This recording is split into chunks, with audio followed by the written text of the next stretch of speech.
వాగర్థావివ సంపృక్తౌ వాగర్థ ప్రతిపత్తయే జగతః పితరౌ వందే పార్వతీ పరమేశ్వరౌ. ఆదిత్యాయ చ సోమాయ మంగళాయ బుధాయ చ గురుశుక్రశనిభ్యశ్చరాహవే కేతవే నమః.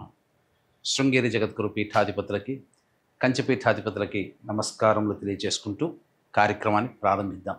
ఈ జూన్ 16వ తారీఖు నుంచి 30వ తారీఖు వరకు ద్వాదశ రాశులలో జన్మించినటువంటి వారికి ఏ విధంగా ఉండబోతుందో తెలుసుకునే ప్రయత్నం చేద్దాం. ముందుగా వీక్షించేటువంటి ప్రేక్షకులకి ఒక చిన్న మనవి. చాలామంది ఎంతో గొప్పగా ఆదరిస్తూ వస్తున్నారు ఈ యొక్క రాశుల ఫలితాలకు సంబంధించి. ప్రతి 15 రోజులకు ఒకసారి చేస్తూ ఉన్నాం. అయితే కొంతమంది ఈ చెప్పినటువంటి ఫలితాలు మాకు వ్యతిరేకంగా జరుగుతున్నాయి అనేటువంటి యొక్క అంశము, ఎందుకు మాకు జరుగుతున్నాయి అనేటువంటిది కూడా బాధను వ్యక్తం చేస్తున్నారు. అయితే గమనించినటువంటి అంశం ఏంటంటే, చాలామంది కన్ఫ్యూజన్ అనేటువంటిది అవుతున్నారు అనేటువంటిది. అంటే వాళ్ళకి పుట్టినప్పుడు జన్మ నక్షత్రం ఒకటి ఉంటుంది, కానీ ఆ నక్షత్రాన్ని బట్టి రాశి ఉంటుంది. ఆ రాశిని మీరు పరిగణనలోకి తీసుకోకుండా మీ యొక్క నామ నక్షత్రానికి మాత్రమే ఉన్నటువంటి రాశిని పరిగణనలోకి తీసుకుంటున్నారు. ఉదాహరణకి కోదండరాం అనేటువంటి పేరుంది. అది ఆ కోదండరాం అనేటువంటి యొక్క రాశి జన్మతః ఉన్నటువంటిది కుంభరాశి అని అనుకుందాం. కానీ కోదండరాం అనే పేరుంది కాబట్టి కేకో హాహి పునర్వసు కాబట్టి మిథున రాశి ఫలితాలని చూసుకుంటున్నారు. జన్మించిన రాశి ఏమో కుంభరాశి అయినప్పుడు నామనక్షత్ర ప్రకారం చూసుకునేటువంటి యొక్క మిథున రాశి ఫలితాలు ఎలా సరిపోతాయి? అది ఒక తప్పు జరుగుతుంది. తెలియనటువంటి రెండవ తప్పు ఏంటంటే, చాలామంది ఈ వెస్ట్రన్ ఆస్ట్రాలజీని ఎక్కువగా ఫాలో అవుతున్నారు. చాలా చోట్ల రాశి ఫలితాల్లో మీకు ఏం చెప్పబడి ఉంటుంది? ఉదాహరణకి జూలై 24 నుంచి ఆగస్టు 23 వరకు సింహరాశి అని చెప్పబడి ఉంటుంది. అంటే ఆ మధ్యలో పుట్టినటువంటి వాళ్ళందరూ కూడా సింహరాశి చూసుకోవాలి అని చెప్పి ఆ జొడాయిక్ సైన్ ప్రకారం వాళ్ళు, అదంటే సన్ జొడాయిక్ సైన్ ప్రకారం. మనది రాశి అనేటువంటిది చంద్రుని బట్టి ఉంటుంది. అది మీరు రవిని బట్టి ఉండేటువంటి, రవి ఆ సమయంలో సింహరాశిలో ఉంటాడు కాబట్టి అది రవిని బేస్ చేసుకొని చెప్పేటువంటిది. ఇక్కడ మనం చెప్పుకునేటువంటిది చంద్రుని బేస్ చేసుకునేటువంటిది కాబట్టి మీ యొక్క జన్మ నక్షత్రం ఏదైతే ఉంటుందో ఆ రాశి చూసుకోవాలి. ఆ ఒక నెలలో పుట్టిన వాళ్ళందరూ కూడా సింహరాశి అని అంటే అది అవాస్తవం కదా. కాబట్టి తెలిసి తెలియక అదొకటి ఈ విధంగా చేస్తున్నారు. ఎవరికి తెలియని వాళ్ళకి నామనక్షత్రమే అది చూసుకోవాలి. అందులో కూడా చాలామంది ఇప్పుడు శ్రీనివాస్ అంటే కుంభరాశి చూసుకుంటున్నారు, కానీ చూసుకోవాల్సింది తులారాశి. ఇలా అన్నమాట. కాబట్టి ఈ తేడాని, ఈ మార్పుల్ని మీరు గమనించుకొని అసలు సిసలైనటువంటి మీ రాశి ఏందో దాని ప్రకారం మీ జన్మ పత్రిక ప్రకారం ఉన్నటువంటి రాశిని చూసుకుంటే అప్పుడు మీకు ఫలితాలు కరెక్ట్గా 90% వరకు మీకు మ్యాచ్ అవుతాయి.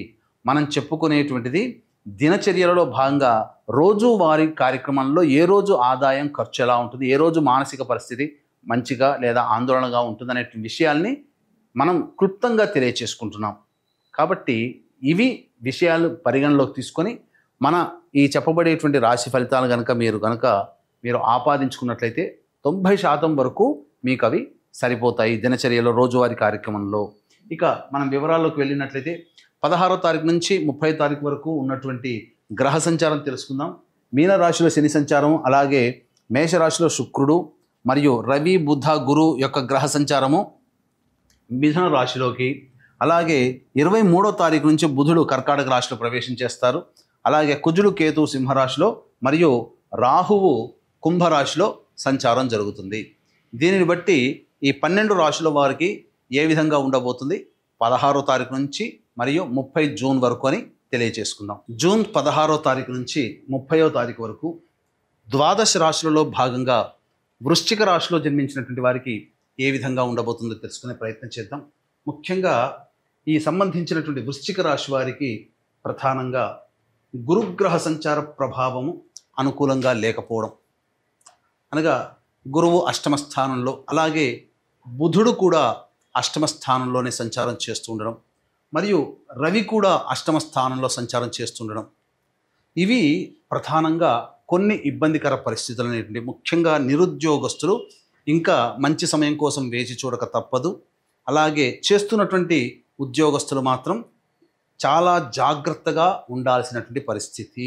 గుర్తుపెట్టుకోండి, మీకు తెలియకుండానే మీ మీద కుట్రలు జరిగే అవకాశం ఉంటుంది. చెయ్యని పనికి మీరు సంజాయిషి ఇచ్చుకోవాల్సినటువంటి పరిస్థితి ఏర్పడుతుంది. కాబట్టి జాగ్రత్తలు పాటించండి. ముఖ్యంగా గవర్నమెంట్తో లింక్ ఉన్నటువంటి కాంట్రాక్టర్లు బిల్స్ కోసం ఎక్కువగా కష్టపడాలి. అలాగే టెండర్లు అనేటువంటివి వేసేటప్పుడు దైవానుగ్రహాన్ని పొందే ప్రయత్నం చేస్తే మీరు అనుకున్నట్టుగా టెండర్లు వచ్చే అవకాశం ఉంది. కాబట్టి దైవానుగ్రహాన్ని పొందే ప్రయత్నం చేయండి.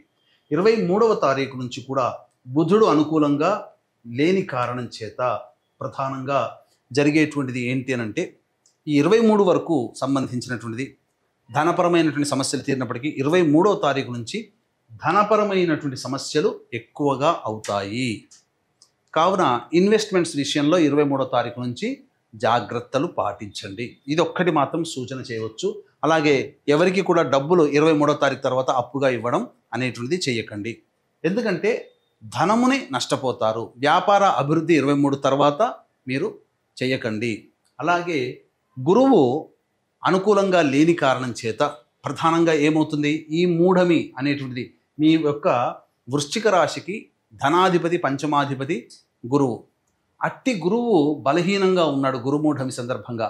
కాబట్టి తీసుకున్న నిర్ణయాలు వ్యతిరేకమవుతాయి. ధనపరమైనటువంటి కుటుంబపరంగా నిర్ణయాలు మీకు వ్యతిరేకతనిస్తాయి. కాబట్టి ఈ యొక్క కొంత సమయం వరకు వేచి చూడడం మంచిదనే విషయాన్ని గమనించుకోవాలి. ఇక శుక్రగ్రహ సంచార ప్రభావం కూడా అనుకూలంగా లేదు ఈ యొక్క వృశ్చిక రాశి వారికి. కాబట్టి ముఖ్యంగా భాగస్వాములతో, జీవిత భాగస్వామితో ఎవరితో కలిసి పనిచేస్తారో, ఎవరితో కలిసి ప్రయాణం చేస్తుంటారో వాళ్లతో మీరు సానుకూలంగా ఉండండి. వాగ్వివాదాల జోలికి వెళ్ళకండి. విలువైన గృహోపకరణాల వస్తువులు మీరు చెయ్యకండి. ఇది జాగ్రత్తలు పాటించండి అని చెప్పవచ్చు. స్త్రీలతో వాగ్వివాదాలు పనికిరావు. ఇక శని కూడాను అనుకూలంగా లేని కారణం ప్రధానంగా పంచమ స్థానంలో రాశి ప్రభావం, శని సంచార ప్రభావం చేత నిర్ణయాలు తీసుకునేటప్పుడు 1కి 2 సార్లు ఆలోచించిన నిర్ణయం తీసుకోండి. పెద్దల యొక్క సలహాలు సూచనలు పాటించండి. ఇది చెప్పవచ్చు. అలాగే కుజకేతుల యొక్క సంచార ప్రభావము, ఉద్యోగంలో మార్పుల్ని కోరుకుంటారు. మీకు తెలియకుండానే మీరు సున్నితంగా మనస్కులుగా ఉండడం గాను, లేకపోతే చిన్నదాన్ని కూడా భరించలేకుండా తొందరగా ఎక్కువగా రియాక్ట్ అవ్వడము అనేటువంటిది జరుగుతుంది. కోపములు ఎక్కువగా వస్తాయి. జాగ్రత్తలు పాటించండి. కోపాన్ని దిగమింగుకునే ప్రయత్నం చేయండి. ఇక రాహువు కేతువు, అర్ధాష్టమ రాహువు, దశమ కేతువు, ఇది తీసుకున్న నిర్ణయాలు సరిగ్గా అమలు చేయలేనటువంటి పరిస్థితి. ఒక్క బుధుడు తప్ప మిగతా ఏ గ్రహాలు కూడా అనుకూలంగా లేని కారణం చేత నవగ్రహాల యొక్క అనుగ్రహం సంపూర్ణంగా మీరు పొందక తప్పదు. కాబట్టి వీక్షించేటువంటి ప్రేక్షకులు కూడా గమనించాల్సినటువంటి అంశం ఏంటంటే, దైవానుగ్రహం ఈ వృశ్చిక రాశి వారికి కావాలి.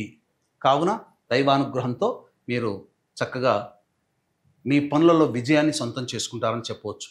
ఈ యొక్క వృశ్చిక రాశిలో జన్మించినటువంటి స్త్రీలకి ముఖ్యంగా ఆరోగ్యం పట్ల శ్రద్ధ వహించాలి. అనారోగ్య సూచనలు, శ్వాస సంబంధమైనటువంటి ఇబ్బందులు, అజీర్తికి సంబంధించినటువంటి ఇబ్బందులు, శిరోబాధలు ఇవి చాలా మటుకు పెరుగుతాయని చెప్పవచ్చు. ఎవరికి కూడాను జామీందారుగా, గ్యారంటీదారుగా ఉండకండి. మీ డబ్బులు ఎవరికి అప్పుగా ఇవ్వకండి. ఒకసారి పోతే మళ్ళీ తిరిగి రావు. ఈ సమయం ఈ స్త్రీలకి అనుకూలంగా లేదు. చేస్తున్నటువంటి వృత్తి వ్యాపారాలు మీరు సాధారణంగా కంటిన్యూ చేయండి తప్ప కొత్త వాటి జోలికి వెళ్ళకండి. ఇప్పటికే మీకు గౌరవంగా ఉన్నటువంటి వాళ్ళు మీకు మళ్ళీ అగౌరవాన్ని పరిచే విధంగా ఉంటారు. కుటుంబ సభ్యుల యొక్క ప్రేమని కోల్పోతారు. చేయని తప్పుకి మీరు శిక్ష పడాల్సినటువంటి పరిస్థితి వస్తుంది. కాబట్టి ఎవరితో కూడాను అతిగా ప్రేమ, అతిగా కోపము ప్రదర్శించకండి. ఇది సాధారణంగా చెప్పవచ్చు. ఏతావాత ఈ యొక్క రాశిలో జన్మించినటువంటి విద్యార్థులు బాగా కష్టపడితే తప్ప అనుకున్నటువంటి యూనివర్సిటీలో సీట్ సంపాదించుకోలేకపోతారు. అలాగే ఉద్యోగస్తులు జాగ్రత్తలు పాటించండి.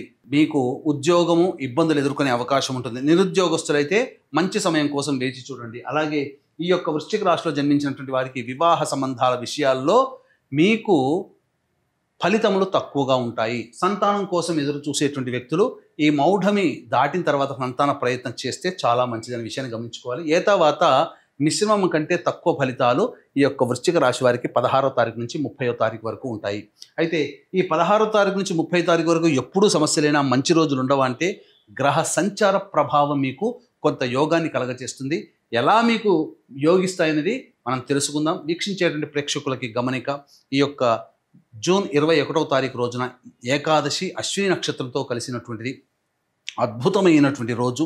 ఈ రోజున మీ జాతకరీత్యా కలుగు విద్య, వివాహ, ఉద్యోగ, దాంపత్య, అనారోగ్య సమస్యల నివారణకి మరియు మేష, మిథున, కర్కాటక, సింహ, కన్య, వృశ్చిక, ధనస్సు, కుంభ, మీన రాశుల్లో జన్మించినటువంటి వారికి సర్వదోష నివారణ పూజలు, హోమాలు, ముఖ్యంగా నవగ్రహాల యొక్క అనుగ్రహం కోసం సంపూర్ణ నవగ్రహ శాంతి అనేటువంటిది చేయించడం జరుగుతుంది.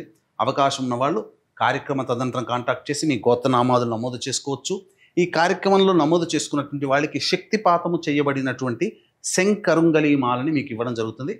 ఈ యొక్క కార్యక్రమంలో మీ గోత్రనామాదులు నమోదు చేసుకోవచ్చు. ఇక గమనించుకున్నట్లయితే 16వ తారీఖు రోజున ముఖ్యంగా రాని బాకీలు వసూలవుతాయి. ధనపరమైన సమస్యలు తీర్చుకుంటారు. ఎదుటి వాళ్ళ సహాయ సహకారాలతో మీ పనులన్నీ పూర్తి చేసుకుంటారు. విందులు వినోదాల్లో ఆనందంగా పాల్గొంటారు. 17, 18, 19, 20 ఈ తేదీల్లో కనుక చూసుకున్నట్లయితే ప్రధానంగా వాహనాన్ని నడిపేటప్పుడు జాగ్రత్తలు పాటించాలి. తల్లిగారి ఆరోగ్యం పట్ల శ్రద్ధ వహించాలి. గృహం మరమ్మతులు, వాహన మరమ్మతులకి ఖర్చులు అధికంగా అవుతాయి. సంతోషం లేనటువంటి పరిస్థితి.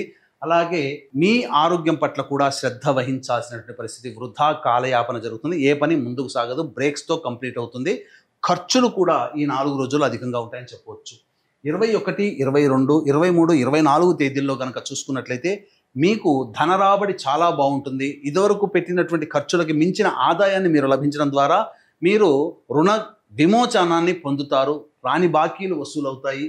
ఇతరుల యొక్క సహాయ సహకారాలతో మీరు మీ పనులను పూర్తి చేసుకుంటారు. ఆనందంగా జీవిస్తారని చెప్పవచ్చు. ఇక 25, 26 తారీఖుల్లో మాత్రం మీరు ఎక్కువగా కష్ట నష్టాలు ఎదుర్కోవాల్సినటువంటి పరిస్థితి. ముఖ్యంగా ఉద్యోగంలో ఉన్నటువంటి వాళ్ళు చాలా జాగ్రత్తలు పాటించాలి. లేదా ప్రభుత్వపరమైనటువంటి ఇబ్బందులు ఎదుర్కొనే అవకాశం ఉంటుంది. ధనపరమైన ఖర్చులు ఊహించకుండా ఎక్కువగా ఉంటాయని చెప్పవచ్చు. అన్ని విధాలుగా జాగ్రత్తలు పాటించాలి. మీ ఆరోగ్యం పట్ల కూడా శ్రద్ధ వహించాలి. 27, 28, 29 తేదీల్లో సంతానం మూలకంగా ఖర్చులు, సమస్యలు, సంతానంతో విభేదాలు పెరుగుతాయి కాబట్టి లౌక్యంతో, సంతానంతో వ్యవహరించండి. ఇక వృధా కాలయాపన జరుగుతుంది. ఆస్తి సంబంధమైనటువంటి విషయాలు చర్చకు వస్తాయని చెప్పవచ్చు. 30వ తారీఖు రోజున చేస్తున్నటువంటి వృత్తి, ఉద్యోగ, వ్యాపారాల్లో అనూహ్యంగా ఊహించిన దానికంటే ఎక్కువగా లాభాన్ని, సంతోషాన్ని పొందుతారు. అందరి సహాయ సహకారాలతో మీ పనులన్నీ పూర్తి చేసుకుంటారని చెప్పవచ్చు. తర్వాత చెప్పొచ్చేది ఏమిటంటే 25, 26, 17, 18 ఈ తేదీలలో ఖర్చులు అధికంగా ఉంటాయి కాబట్టి ఖర్చుల శాతాన్ని తగ్గించుకునే ప్రయత్నం చేయండి. అంతా సుఖంగా ఉంటుందని చెప్పవచ్చు. ఇక ఈ యొక్క వృశ్చిక రాశి వారికి సమస్యలు ఈ 16 నుంచి 30వ తారీఖు వరకు ఉండేటువంటి సమస్యల పరిష్కారం కోసం ప్రతిరోజు నవగ్రహాల చుట్టూ శివాయ నమః అంటూ 27 ప్రదక్షిణలు చేసి శివుని దర్శించుకోవడం, అలాగే దత్తాష్టకం రోజుకి 3 సార్లు పారాయణం చేసినట్లయితే తప్పకుండా మీ సమస్యలు తీరుతాయి. ఇప్పుడు చెప్పినటువంటి సమస్యల కంటే ఇంకా ఎక్కువగా మీరు సమస్యలు ఎదుర్కొంటున్నారు అనంటే దగ్గరలోని మంచి ఉపాసనా పరులైనటువంటి జ్యోతిష్యులని సంప్రదించి వారి సలహాలు, సూచనలు కనుక పాటించితే మరింత మెరుగైనటువంటి జీవితాన్ని పొందుతారని తెలియజేస్తూ సర్వం శ్రీ ఉమామహేశ్వర పరబ్రహ్మార్పణమస్తు.